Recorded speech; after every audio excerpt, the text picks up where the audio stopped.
Welcome to my channel. How about your day? We are always here to update extremely interesting news about the royal family.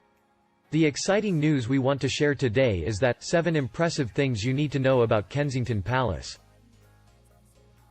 Kensington Palace has been a royal home for centuries, and now houses the Duke and Duchess of Cambridge as well as their children Prince George, Princess Charlotte, and Prince Louis.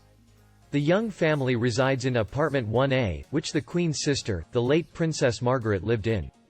Other members of the royal family who live at Kensington Palace include Princess Eugenie and Jack Brooksbank, who are based at Ivy Cottage. Prince Harry also used to live at the palace, before relocating to Windsor with the Duchess of Sussex after their marriage.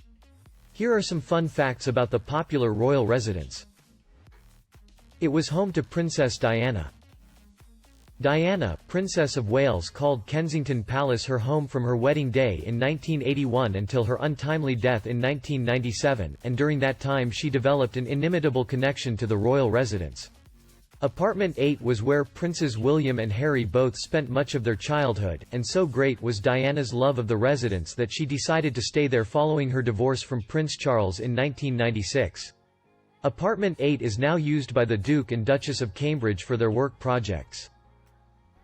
Where Queen Victoria first met Prince Albert. The young soon-to-be queen grew up here. She escaped into a world of storytelling and drawing when she was separated from other children at the instruction of her mother, the Duchess of Kent. The royal drew suitors from across Europe, but it was her cousin Prince Albert who caught Queen Victoria's attention. After his visit to Kensington Palace in 1836, she wrote to her uncle and described Albert as someone who had a pleasing and delightful exterior. They got married in 1840 and went on to have 9 children, including 5 girls and 4 boys. You can get married there without being a royal. The royal residence also doubles up as a wedding venue, and the good news is that you don't need to be royal to marry there. There are several spots around the palace and its grounds that are available to book for weddings, including the King's Gallery and King's Drawing Room within the palace, or the beautiful sunken garden, where Prince Harry and Meghan posed for photos after announcing their engagement in November 2017. Only one spot at the palace is licensed for civil ceremonies. The orangery located on the grounds of Kensington Palace can hold 150 guests for the ceremony, 120 for dinner and dancing, and up to 300 for a reception.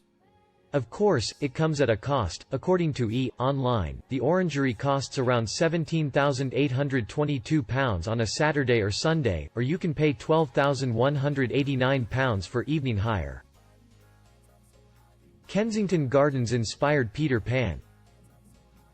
Peter Pan in Kensington Gardens, which was written in 1906, is the prequel story to the Disney film version of the beloved character. The story was set in and around Kensington Gardens, recounting the story about the boy who would not grow up and learned how to fly. The author, J.M. Barrie, frequently visited the gardens. He even mentions the Serpentine Lake in the story. He later commissioned Sir George Frampton to build a statue of Peter Pan, which has been an attraction of the gardens since 1912. The walls of Kensington Palace has seen numerous births and deaths. Queen Mary II died of smallpox here, while Queen Anne suffered heartbreaking miscarriages and stillbirths. Princess Victoria Mary of Teck, who became Queen Mary, was born at the palace, as was Queen Victoria. When the home became an official royal residence.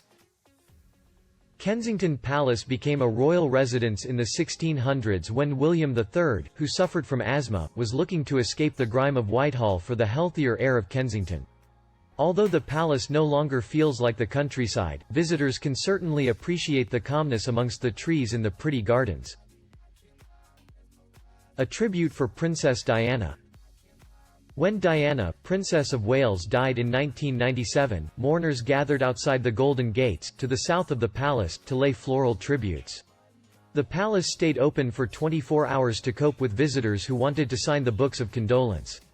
An estimated 60 million flowers were left in honor of Diana. Other items left included candles, stuffed animals, flags, photographs, as well as personal messages.